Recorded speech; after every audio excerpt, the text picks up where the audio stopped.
Well, welcome everyone to Damaging Winds and Floods Basics 101. We're going to be doing the Damaging Winds first since it's a very short script. And in the background we have wind and rain.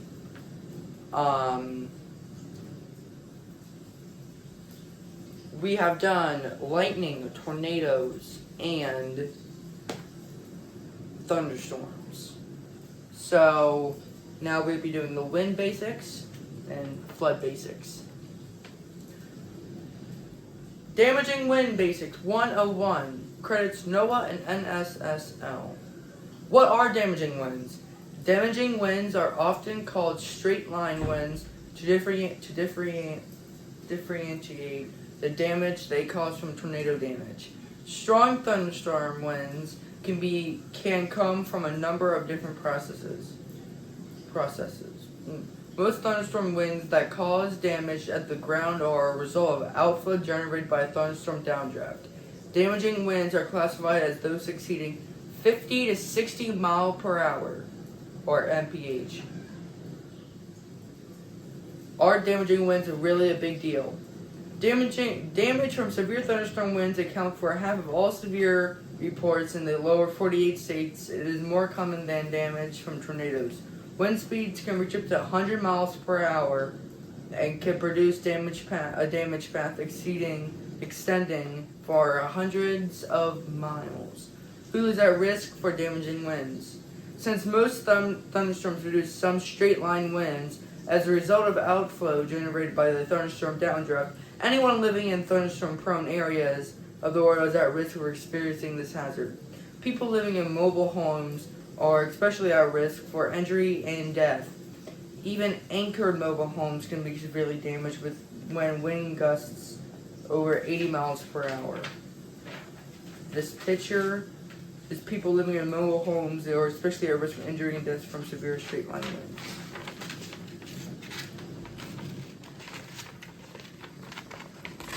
That is what happens.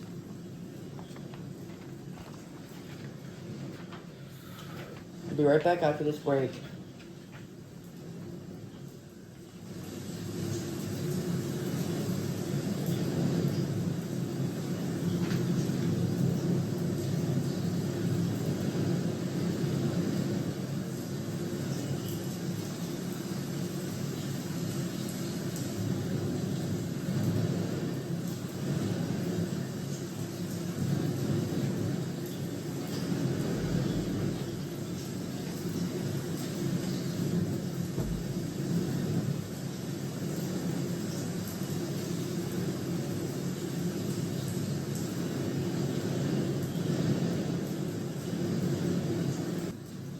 And we're back. And this time we are doing Flood Basics 101 credits, NOAA and NSSL. What is flooding? Flooding is an overflowing of water onto land that is normally dry. Floods can happen during heavy rains, when ocean waves come on shore, when snow melts quickly, or when dams or levees break. Damaging flooding may happen with only a few inches of water, or it may cover a house to the rooftop. Floods can occur within minutes or over a long period and may last days, weeks, or longer. Floods are the most common and widespread of all weather-related natural disasters. Flash floods are the most dangerous kinds of floods because they combine the destructive power of a flood with incredible speed. Flash floods occur when heavy rainfall exceeds the ability of the ground to absorb it. They also occur when water fills normally dry creeks or streams, or enough water accumulates for streams to overtop their banks, causing rapid rises of water in a short amount of time. They can happen within minutes of cause rate of rainfall, limiting the time available to warn and protect the public. Where do floods occur? Flooding occurs in every U.S. state and territory, and is a threat experienced anywhere in the world that receives rain. In the U.S., floods kill more people each year than tornadoes, hurricanes, or lightning. What areas are at risk for flash floods? Densely populated areas are at high risk for flash floods. The construction of buildings, highways, driveways, and parking lots increases runoff by reducing the amount of rain absorbed by the ground. This runoff increases the flash flood potential. Sometimes streams through cities and towns are rooted underground into storm drains. During heavy rain, the storm drains can become overwhelmed or plugged by debris and flood the roads and buildings nearby. Low spots such as underpasses, underground parking garages, basements, and low water crossings can become death traps. Areas near rivers are at risk from floods. Embankments, known as levees, are often built along rivers and used to prevent high water from flooding bordering land. In 1993, many levees failed along the Mississippi River, resulting in devastating floods. The city of New Orleans experienced massive, devastating floods days after Hurricane Katrina came onshore in 2005 due to failure of levees designed to protect the city.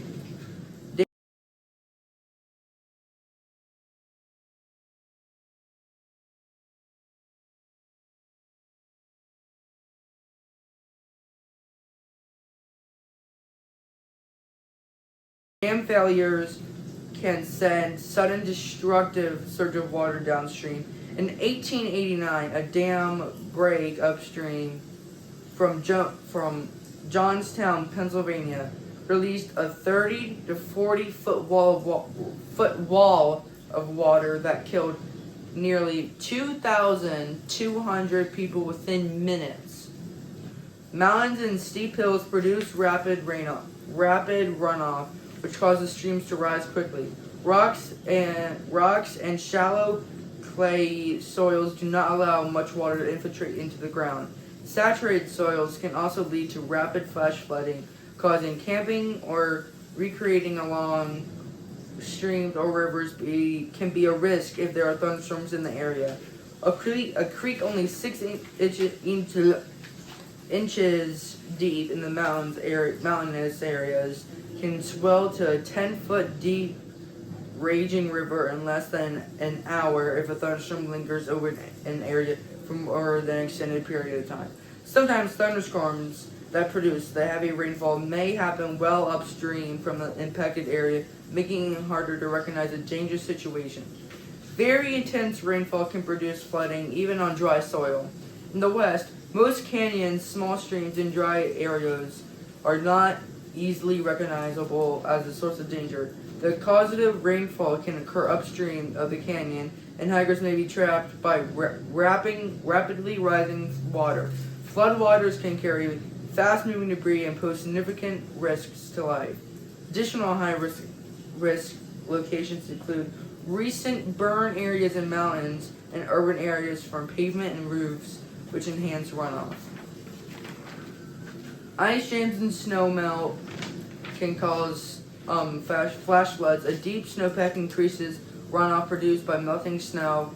Heavy spring rains falling on melting snowpack can produce flash flooding. Melting snowpack may also contribute to floods produced by ice jams on creeks and rivers. Thick layers of ice are often formed on streams and rivers during the winter. Melting snow and or warm rain during running into the streams may lift and break this ice, allowing the large chunks of ice to jam against the bridges or other structures. This causes the water to rapidly rise behind the ice jam. If the water is suddenly released, serious flash flooding could occur downstream. Huge chunks of ice can be pushed onto the shore through houses and buildings. National Weather Service messaging terminology: flash flood watch or flash flood, or flash flood watch or flood watch. Flash flooding or flooding is possible within the designated watch area. Be alert. Flash flood warning or flood warning. Flash flood Flash flooding or flooding has been reported or is intimate. Take necessary precautions at once. Get to high ground. Turn around, don't drown. Most fatalities in the U.S. have from flash flooding or from vehicles during driving into flooded roadways. Urban and small stream advisory. Flooding of small streams, streets, and low-lying areas such as railroad, underpass, and urban storm drains is occurring. Flash flood statement or flood statement. Follow-up information regarding a flash flood event. Thanks guys for watching. I'll see you all later with more Basics 101.